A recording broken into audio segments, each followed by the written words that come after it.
Bro, I just put $30,000 Travis Kelce first TD, bro. That's a lot of money, bro. Dude, watch this. Hey, you good, bro? I lost $40,000 before my flight to Vegas even took off. It seems more and more these days that sports betting is everywhere. It used to feel like something that happened off to the side, but now it feels like it's consumed the entire sports world. You see advertisements online, you see them during the games, you see them everywhere on your screen. So today we're going to talk about how sports betting has become one of the most normalized financial traps. And this first clip is exactly why the entire thing is so dangerous. All you gotta do is believe. You gotta believe in your heart. And if you believe it, you can achieve it. It's to everybody that sports bets, and I know there's a lot of us. We can achieve this. We can do this again and again and again. But for now, we're gonna take in this moment and we're gonna live it up. $1.7 million betting sports. I love everybody, even the haters. This is where a lot of the danger comes into play. People see the big win and they think that they can replicate that, or they think that it's going to happen to them. This guy here turned $2,500 into $1.7 million, so surely I can do the same thing. And then you have ESPN posting it on their official betting page with his caption there talking about all you got to do is believe. If you just believe and you bet a little harder, you're going to also win $1.7 million. I don't think so. And then if you just go to the comments, it sums up exactly what we're talking about. With this person here saying, I be trying to stop, and then I see something like this. And then this guy here saying, one lucky big bet, and now you're giving advice. And then this comment completely sums it up. Bro gave an inspirational speech on sports betting. This world is crazy now. And of course, this one here, now he's going to be selling courses. Of course, that's the next step. And guys, when people see these big wins, especially these big parlay bets, that really draws to the psychology of humans. And this video right here talks about just that. Parlays are the biggest scam in America, and this is going to lead to the next great American mental health crisis. When you place a bet, the quest for dopamine can be a tricky one because the thrill that you get when your parlay hits is unlike anything else. It's the most amazing feeling, and that singular feeling can carry you on for weeks, for months, and sometimes for years. If you struggle with compulsive gambling, it's not coming from a lack of sports knowledge. It's not a Lamar Jackson versus Josh Allen thing or a Saquon Barkley versus Derrick Henry thing. It's an issue with the dopamine chase. You probably have a hard time regulating your emotions and your mood, and one of your favorite ways to seek instant gratification is by chasing dopamine. This is extremely dangerous because this can be very costly. In the next 5 to 10 years, I predict that we're going to see people who will lose tens and thousands and hundreds of thousands of dollars from sports gambling. He says that he predicts in the next few years a lot of people are going to lose money, but I have some bad news.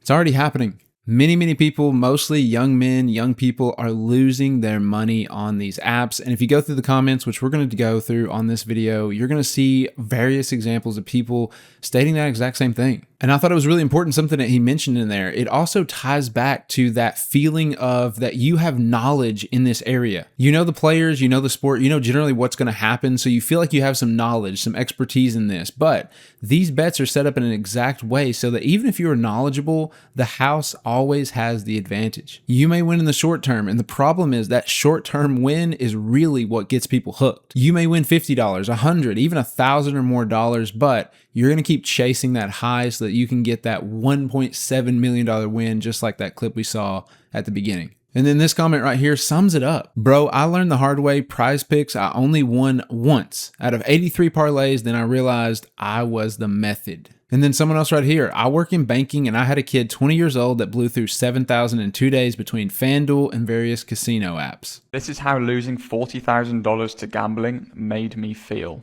Now, many people have DM'd me asking how it felt to lose so much money in such a short amount of time. Well, here are the 3 things that I felt, and I want you to tell me in the comments if you relate to these. The first thing that I would feel after any kind of loss was just a complete sense of numbness. Like it almost didn't matter that I lost the money. It just completely shattered my whole perception of value around money. The second feeling was a great sense of relief, which is quite strange to say, because now that you've lost a significant amount of money, you finally get to have a short little break where your urges aren't nagging you on to get back into it straight away. It's a weird thing, yeah, like a little bit of a sense of relief in a way.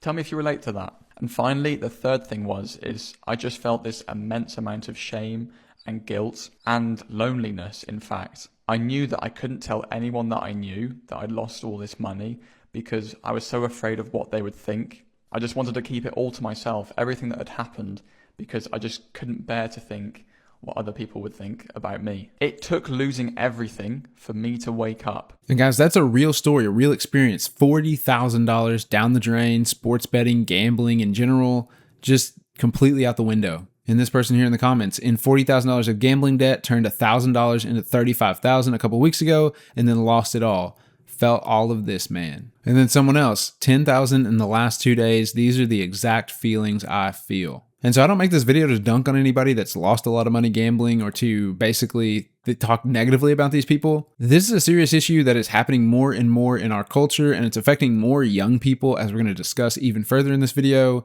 And so it's something that I think everyone can relate to that enjoys sports, that has friends that enjoy sports. It's something we've all seen. But like I mentioned in the beginning of the video, it's almost something that's inescapable in today's day and age. And that's because even the teams, the corporations, the associations, the leagues, all of them profit from sports gambling. So I'm watching the NFL highlights on the NFL Network, and this comes up. Folks, download the Caesar Sportsbook app, an official sponsor of the NFL.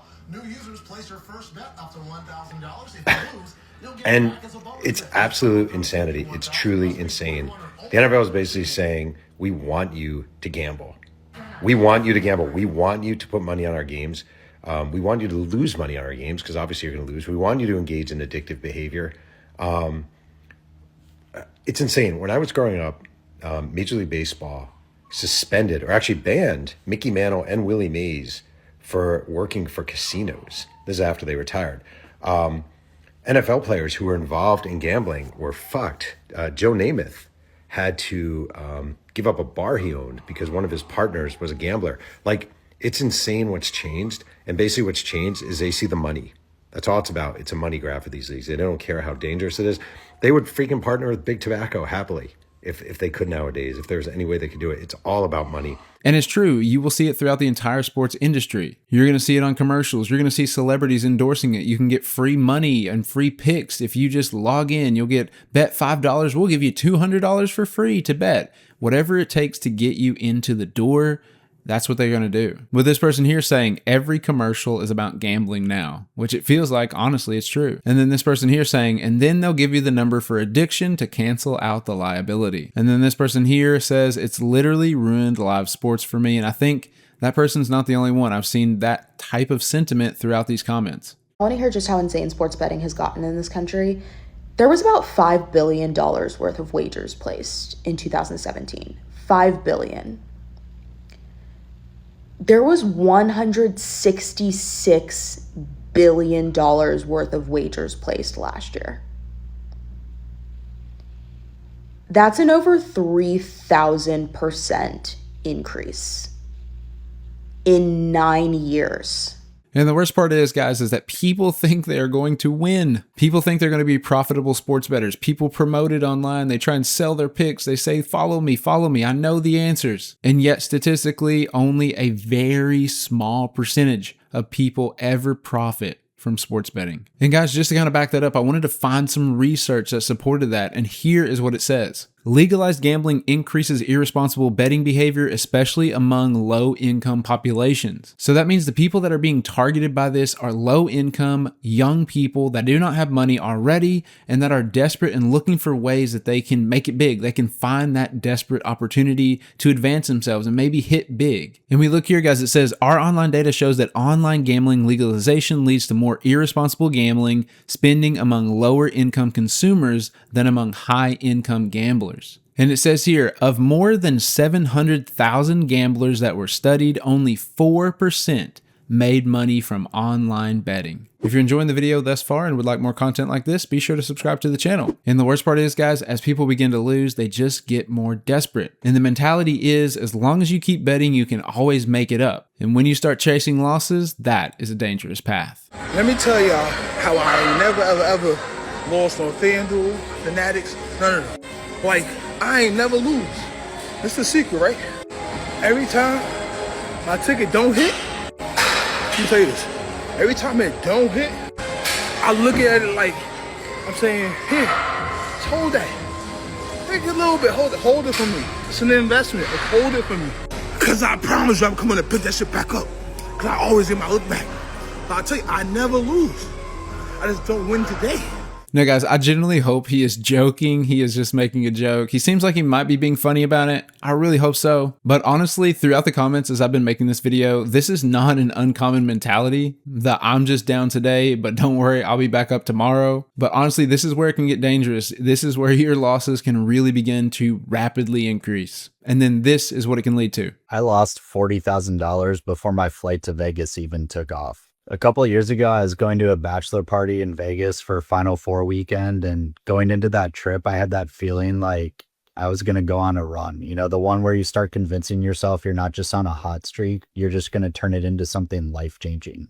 Because in the days leading up to that trip, I had turned a couple $1,000s into 47,000. It was mostly betting on like European basketball and soccer, just honestly spraying the board because I knew I'd only had a few days and I wanted to run it up as much as possible. So my buddy and I get to the airport a couple hours early because I hate travel anxiety, even though I have pre-check. And we grab some food, get a beer, and we're sitting there talking before the flight. And while I'm in the middle of the conversation with him, I am spraying the board. I lost a couple of bets, and instead of shutting it down at, 35,000 and being completely fine, I keep going because I know that I only have like 20 minutes before the flight boards. And by the time we got on the plane, that 47 was down to 7,000. $40,000 gone at the airport while eating food and drinking a beer. And so guys, those are the dangers of trying to earn it back. And obviously this person has a page. They talk about how they had a problem with gambling. They've fought through it. They've worked through it. And I believe literally their page is about trying to break free of this gambling problem. That is the easy access that I'm talking about. You can be sitting there having a meal. You can be having a drink with your friend, and you can be gambling on your phone in the middle of a conversation. And it's so quick. It is so easy, and it just happens so fast, and you can lose it that fast as well. And once you won, it feels like you can win all the time. But if those wins come, those losses are typically going to come even harder. And then even worse than that, you'll have people online that are convincing you that you can use their picks, their strategies, their choices to make even more money. And it's just absolutely ridiculous. And we see things like this. I racked in $30,000 in 1 month using this one strategy called arbitrage sports betting, and it genuinely changed my life. Like, you don't understand how nice it is to make money from doing something that you've loved your entire life. Being in a position now where you can finally give back to the people that loved you, that believed in you. When I was younger, I was homeless for like 2 or 3 years. But one thing that I always loved was watching sports. I loved playing sports. I played basketball my entire life. I always had a love for the game. And fast forward, a couple years, I'm in high school. We're getting back on our feet, but still not where we wanted to be, all right? I was still playing basketball. I still loved sports in general. And my friend introduced me to sports betting. All my friends were doing it, but I didn't really have the money to. So I was like, you know what?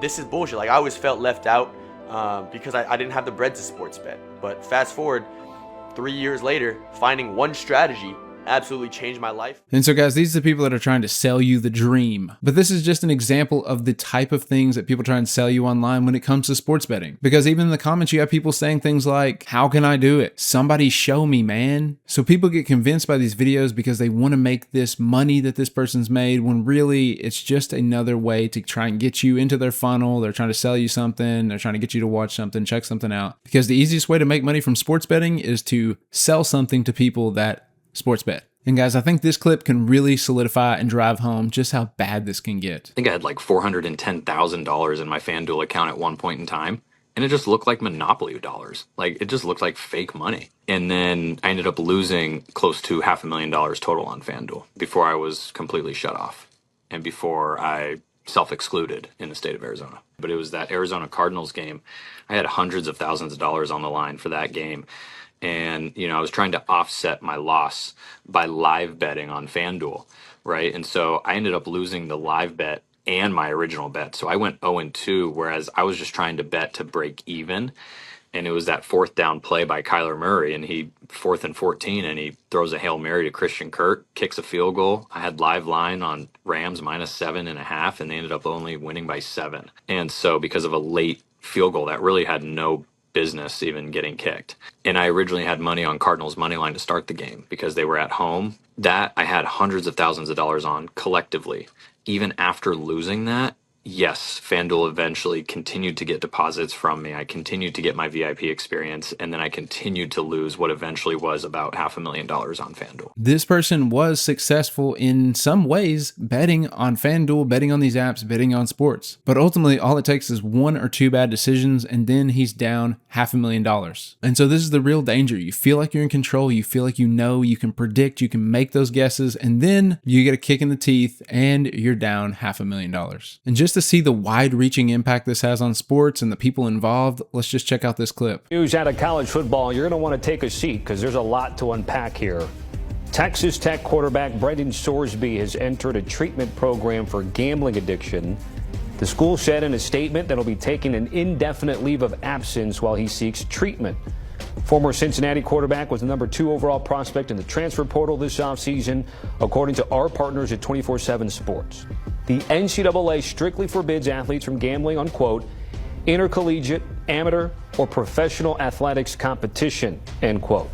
Anyone in violation is rendered permanently ineligible to play subject to approval and appeal, rather. ESPN reports that Sorsby bet on Indiana football games in 2022 when he was redshirting as a member of the Hoosiers as a true freshman. The bets were all for Indiana to win. Sorsby played in a single game as a reserve that season.